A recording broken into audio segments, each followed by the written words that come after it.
Welcome back to the Nutrient Management Seminar Series for our final presentation.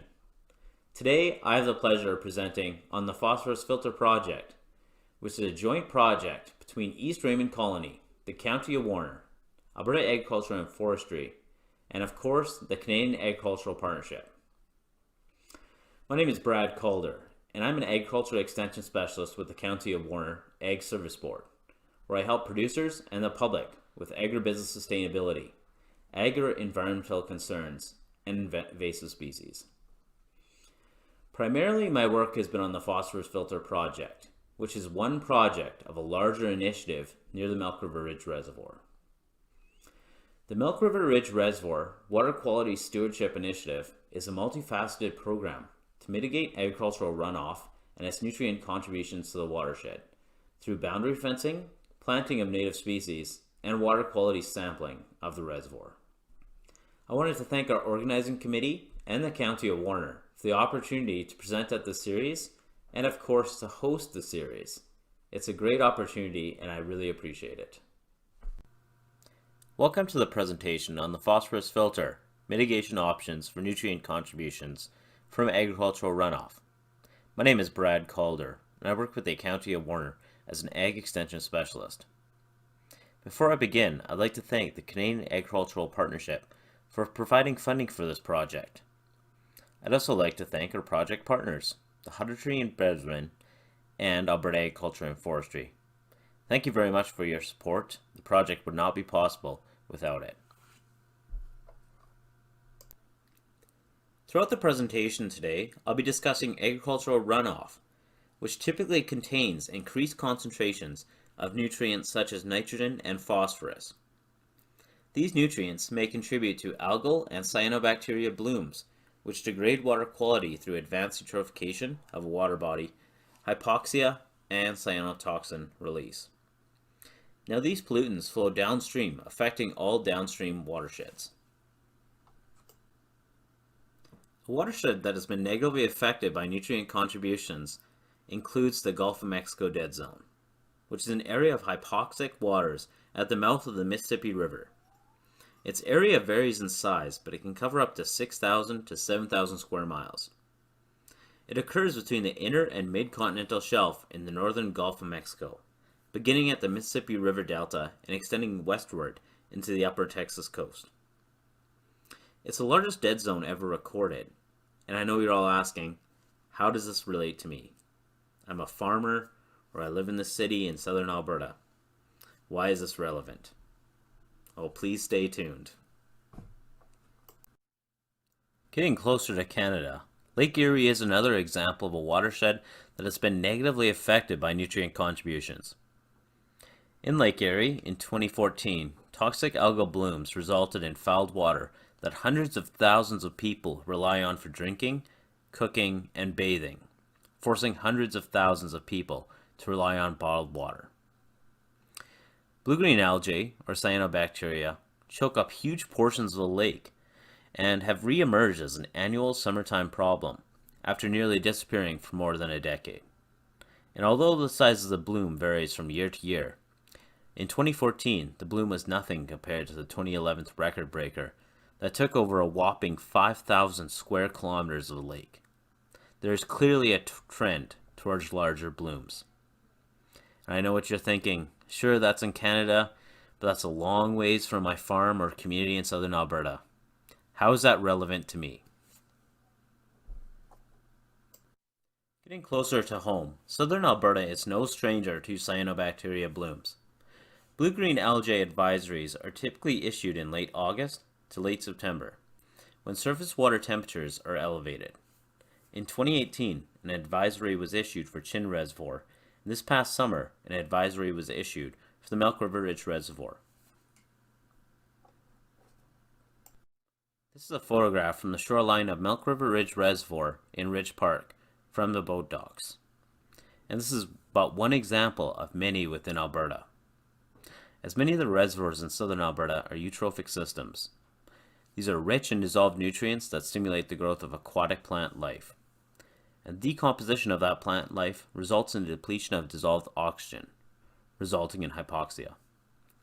Some of the reservoirs can at warmer times of the year experience blooms of blue-green algae, also known as cyanobacteria. The cyanobacteria is a naturally occurring bacterium that is found within many water bodies throughout the world.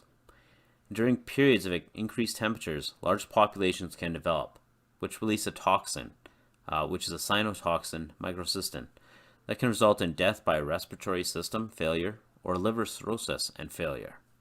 While this bloom dissipated days later, it is important that if you notice blooms of this bacteria within water bodies and water sources such as springs and water troughs, that you prevent animals and livestock from entering or consuming the water and clean out that water source. It comes at no surprise that agriculture depends on fresh water. It's the largest use of fresh water in the world. In 2000, agriculture accounted for 67% of the world's total freshwater withdrawal and 86% of its consumption. This water is of course returned via the hydrological cycle, however, with added nutrients, pesticides, manure, and other pollutants, which impact water sources. This increases water treatment cost, negatively affects ecotourism, and negatively affects the aquatic ecosystems, which affect terrestrial ecosystems as well, resulting in declines in species populations, affecting biodiversity, and many other effects. There's many different beneficial management practices that can be implemented to control nutrient contributions to downstream watersheds. These include conservation tillage, crop nutrient management, pest management, conservation buffers, irrigation management, grazing management, animal feeding operations management, and erosion and sediment controls. I know what you're thinking, I'm just a farmer or a rancher, or I own a golf course in Alberta. I don't have a lot of money to invest in new technology. And why should I spend a bunch of money to solve problems millions of kilometers away from me? What can I do on a farm level to mitigate problems more closer to me? Throughout this presentation today, I'll be discussing the phosphorus filter, which fits loosely into the animal feeding operations management and erosion and sediment control areas. Phosphorus is an essential nutrient for plant and animal growth because it's a key element in many physiological and biochemical processes. Alberta soils are generally low in phosphorus for optimum crop production, less than 60 parts per million crop available phosphorus in the top 15 centimeters of that soil profile. Successful crop production often requires the addition of phosphorus in the form of chemical fertilizer or manure to the soil. Phosphorus is also added to livestock diets to ensure optimal growth, and much of that ingested phosphorus is excreted in the urine and feces. As part of the natural and essential nutrient cycling, phosphorus adheres tightly to the soil profile, so it is commonly transported by erosion from the landscape.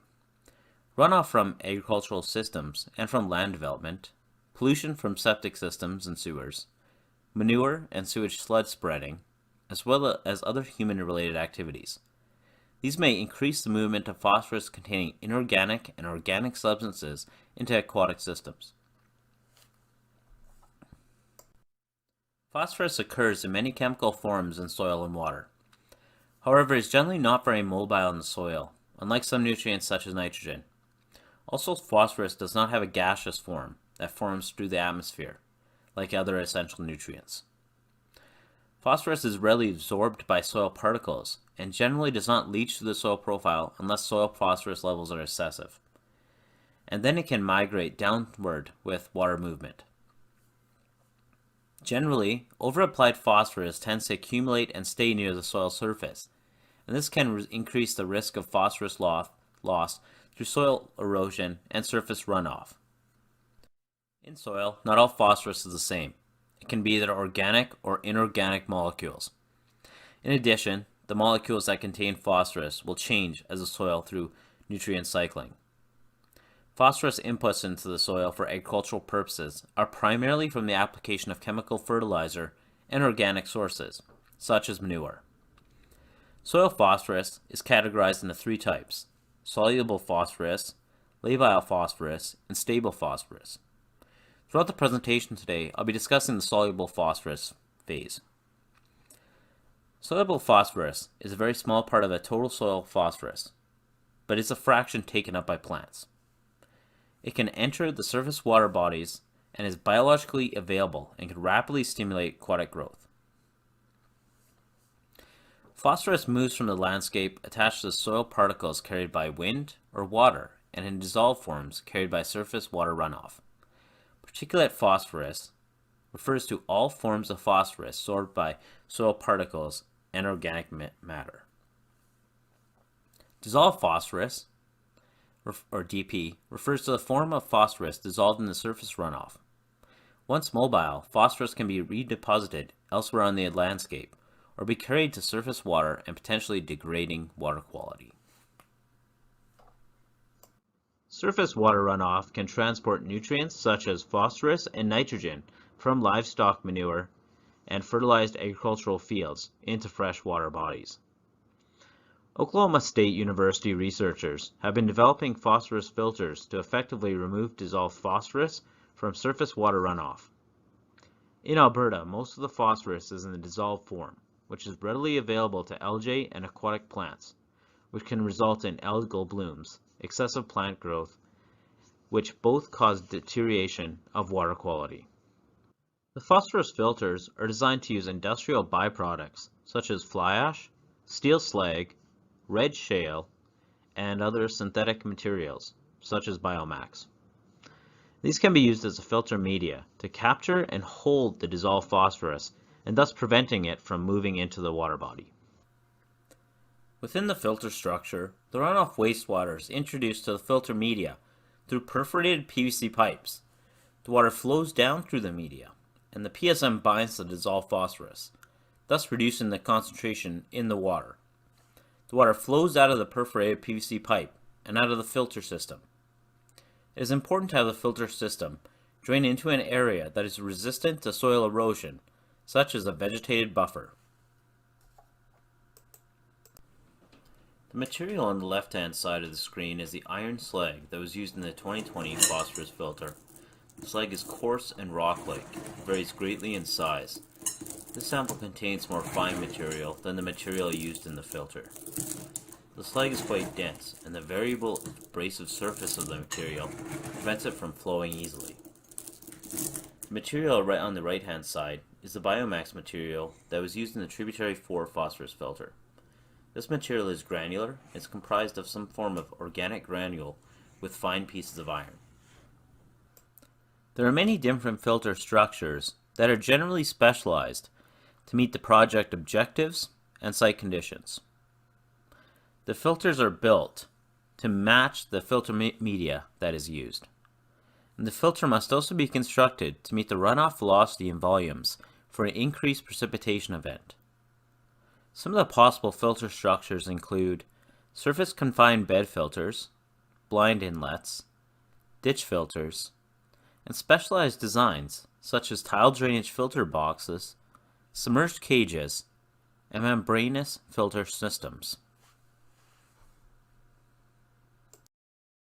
In 2017, Alberta Agriculture and Forestry staff, in partnership with the County of Warner, are verifying the effectiveness of the phosphorus filter technology in Alberta through the installation of a phosphorus filter in a known nutrient-rich runoff environment. The primary purpose of this is to determine if the phosphorus filter is effective under Alberta's environmental conditions. This site will become a demonstration site for producers and producer groups in the future to determine if the phosphorus filter technology is a cost-effective management option that can mitigate phosphorus loss and be a beneficial management practice option for landscape and production systems in Alberta. Water sampling to date indicates phosphorus removal is approximately 95%, and the phosphorus filter is still being monitored for its filter effectiveness. It's the first filter in Canada. It's located on Tributary 4, just north of Highway 506, and it is a $70,000 project. Project partners include the County of Warner, the OK Colony, Oklahoma State University, and of course, as mentioned, Alberta Agriculture, Environmental Stewardship Division, and Irrigation and Farm Water Division. This project includes evaluating the effectiveness of phosphorus filter technology in Alberta and includes testing it out on a large watershed and water volumes. The purpose of this is to determine if filter material will freeze and perform in freeze-thaw effects. Water samples have continued to be taken. However, the project has since been decommissioned. This is a tributary for phosphorus filter after it was installed. This is the tributary for phosphorus filter after it was installed. As you can see within the filter structure, there is a gray material. This is a gravel layer that is overlying the Biomax filter material shown earlier in the presentation. The Biomax material is a more expensive filter material made in Southern California. As mentioned, there's many other filters materials that can be used, such as fly ash, steel slag, and red shale. To provide you with an aerial view of the project site, this shot was collected using a drone that is facing to the southwest. Tributary 4 flows from OK Colony to the northeast. The site dam was constructed to serve as a water storage to supply water that flows through the filter structure. The instrumentation shed, as shown, includes a weather station and ISCO water samplers that were used to collect water samples from the filter structure. The flume was used to measure the water flow from the reservoir, and the project area was fenced, and an off-site watering station was installed to provide water to livestock that are fenced in the parcel following harvest. The lessons learned at the OK Colony Tributary 4 phosphorus filter were implemented at a second site in 2020. The purpose of this site is primarily to mitigate agricultural runoff contributions to downstream irrigation infrastructure. The agricultural runoff can contribute nutrients and fecal coliforms that degrade water quality downstream. These nutrients can also contribute to cyanobacteria blooms and excessive algal growths. To improve water quality, the County of Warner Ag Service Board partnered with Alberta Agriculture and Forestry and the East Raymond Colony to conduct a larger scale research project to install and evaluate a multi-stage phosphorus filter and bioreactor to remediate agricultural runoff from a confined cattle feeding operation. The goal of this project is to reduce the nutrient contributions to surface water in order to improve water quality. Improving water quality within the County of Warner can decrease costs in water treatment and improve water availability to livestock, agricultural projects, and to our communities. The lessons learned in this project can be applied to other agricultural businesses, communities, and recreational facilities, such as golf courses. In May of 2019, a drone survey was conducted of the project site by Alberta Agriculture and Forestry. This was primarily done to evaluate the changes in topography across the site and to obtain the elevations. In May of 2020, the project site was marked out with the filter site location and the location of each of the filter cells. This was conducted by Alberta Agriculture and Forestry and the County of Warner.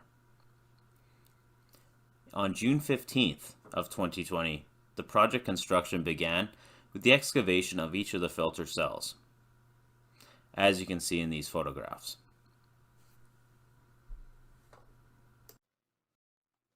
Phosphorus filter includes a wooden channel that diverts runoff downslope into the 3 excavations.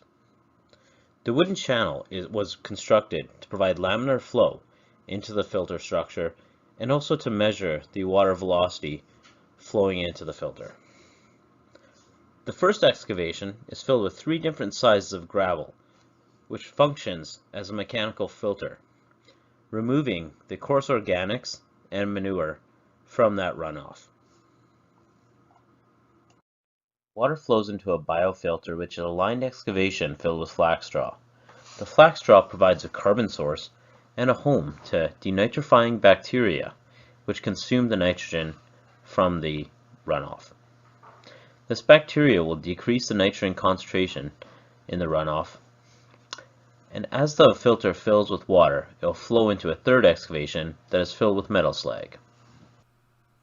The flax straw selected for the phosphorus filter was chosen because of its availability and for the physical properties of the straw. Flax is generally resistant to microbial decomposition, however does not last as long as wood chips.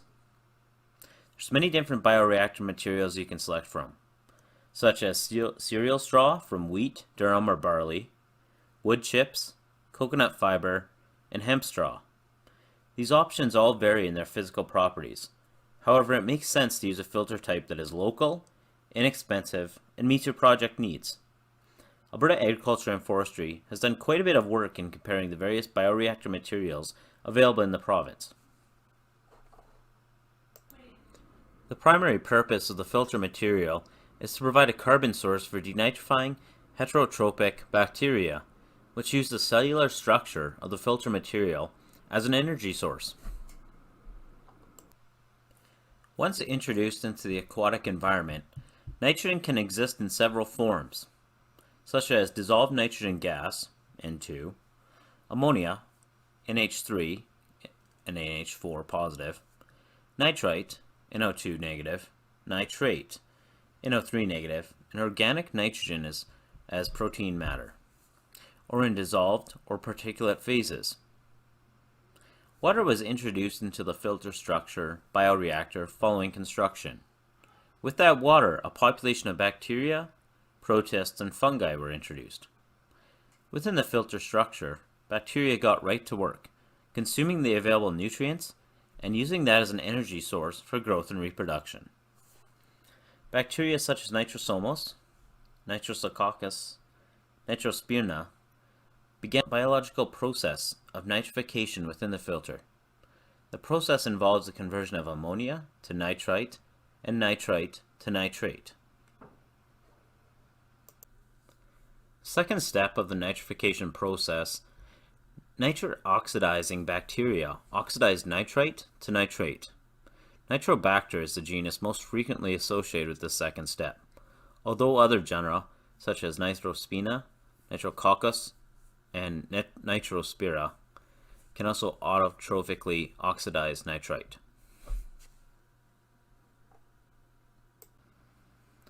Denitrification is the process by which nitrates are reduced to gaseous nitrogen by facultative anaerobes. These facultative anaerobes flourish in anoxic conditions as they use nitrate in place of the oxygen as an electron acceptor when they are metabolizing carbon substrates.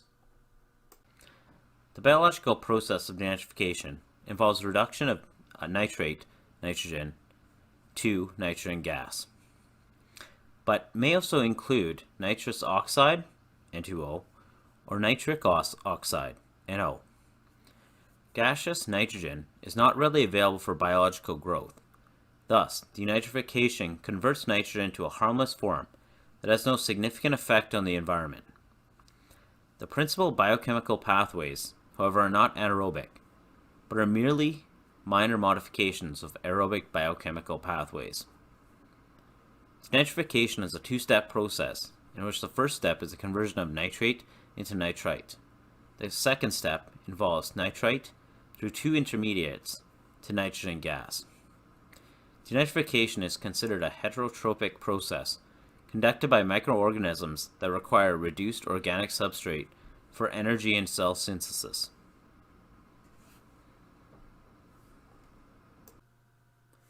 The denitrifying heterotrophic bacteria convert the available nitrates from the agricultural runoff into free atmospheric nitrogen and use the energy from that for growth and reproduction.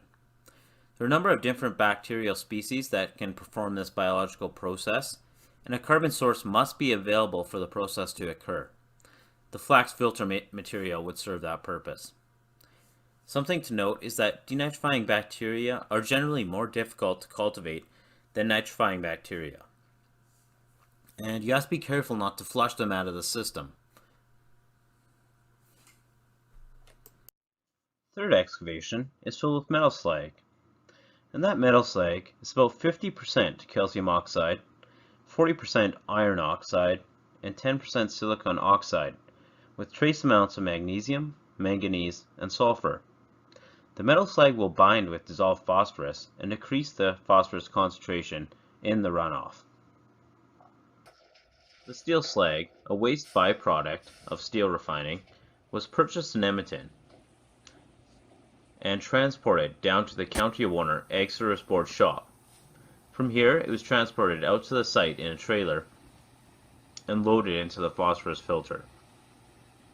As you can see from the video, it's a granular material, and there was a certain degree of moisture in it as there was a rain event a few days prior to transport in Edmonton. This video shows a landscape shot of the project site. You can see the wooden channel and cobble overflow channel, which will be used to divert increased runoff amounts should we encounter a drastic precipitation event. The PVC pipe is shown near the channel will divert water from the wooden channel into the filter. Within that channel, 2 weirs are present, as shown. The water flows over those weirs and into the pipe, which flows into the gravel filter. Connecting the gravel filter to the bioreactor is a PVC pipe. As water fills the gravel filter, it flows into the bioreactor. The large black object shown is a flax bale covered in geotechnical fabric that is used to stabilize the boundary between the gravel and bioreactor, which was weakened during the rain events after the excavation. The bioreactor was filled with flax and covered with a geotechnical fabric and topsoil overburden to insulate the filter. As expected, there was settling of the filter material. The bioreactor has averaged 4 degrees Celsius over the winter, even on the night of February 12th, in which the atmospheric temperature was minus 35 degrees Celsius. The flax will degrade over time and may require recharge through the addition of more flax straw. The topsoil was seeded to a grass mix and covered, as were the berms used to collect runoff, as shown. The instrument shed houses the wiring for the flow sensors and temperature probes. It also houses 2 auto sensors. The solar panels provide current to passively recharge 2 12-volt batteries within the shed, which power the ISCO water samplers. Now you may think that the exposed wires on the site are disorganized, but in reality, if you place these within steel conduit, mice tend to chew the wires. The vertical PVC pipes sticking out of the filter structures provide an access point for the temperature sensors and permit the direct sampling of water from the filters. These ports will also allow the introduction of water to flush out the filter if needed. The site must be fenced to prevent cattle damage, and the phosphorus filter, which is visible, has a PVC distribution network, which allows the water which flows into the filter to be evenly applied to the slag material to increase absorption of the dissolved phosphorus. From the phosphorus filter, the water flows downslope through a pipe and away from the filter.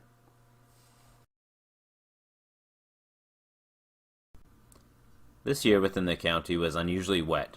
In the spring and early summer, we received increased precipitation. Most notably was May 21st, in which 15 millimeters fell, followed by an additional 43 millimeters.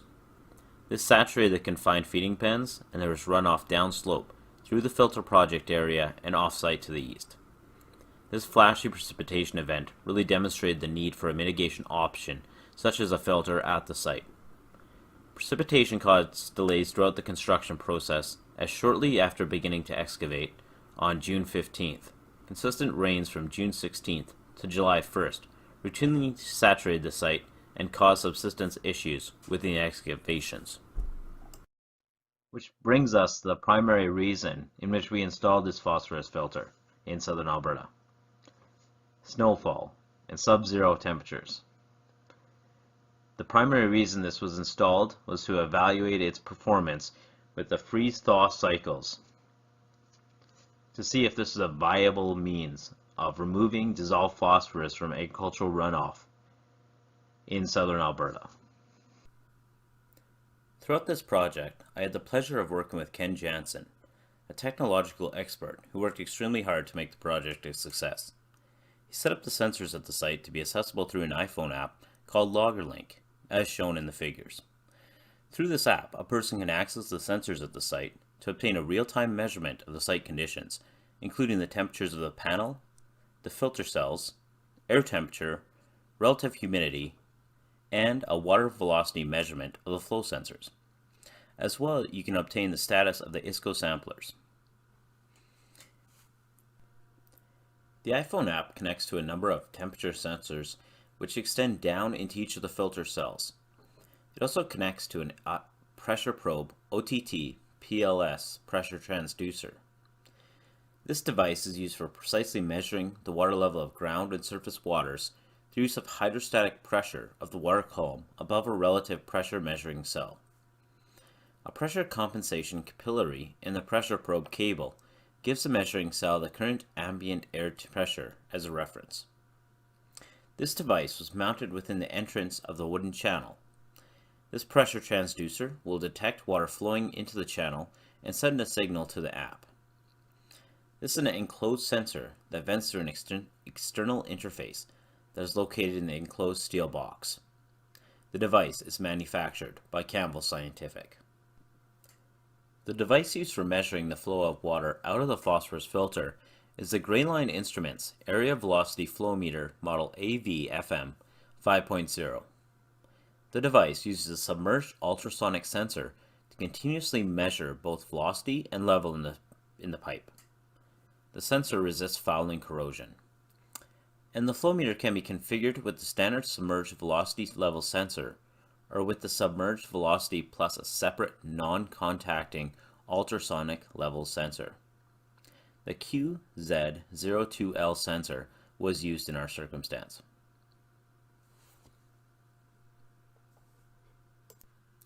For the producers in the audience that are looking to implement a phosphorus management strategy, the Alberta Phosphorus Management Tool is a risk assessment tool designed to help producers make livestock and nutrient management decisions that will minimize environmental risk associated with the loss of phosphorus and to maximize the benefits of manure and fertilizer nutrients.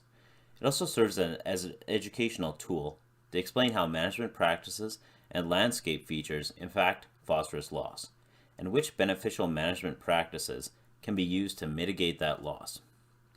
This risk assessment tool helps farmers plan their on-farm phosphorus management. It's a Windows-based program developed by the Government of Alberta as part of the Alberta Phosphorus Watershed Project. I'm sure throughout this presentation you've noticed Chad Penn's name a few times. His team at the USDA has developed a P-TRAP, or Phosphorus Transport Reduction app, which allows a user to design different types of phosphorus removal structures based on site conditions, phosphorus absorbing material characteristics, and structure parameters. The P-TRAP software allows users to explore different designs to meet performance goals for P removal amounts and material lifetime. It has a database of P absorbing material characteristics based on previously completed laboratory experiments. I encourage you to check out the software, it's quite interesting. In closing, I'd like to thank everyone for watching the presentation today. It's truly been a pleasure presenting to you. I'd also like to thank again the Canadian Agricultural Partnership for providing funding for this project, as well as our project partners, the Hydrogen Brethren and Alberta Agriculture and Forestry. I'd also like to thank all of you for supporting the Nutrient Management Seminar Series throughout its run. We greatly appreciate you registering for the event and watching all the presentations. The winners of the door prize draw will be contacted later this week. If you have any questions, please contact me at bcalder@warnercounty.ca. Thank you again for registering for the series and watching the presentations. We hope you enjoyed the series.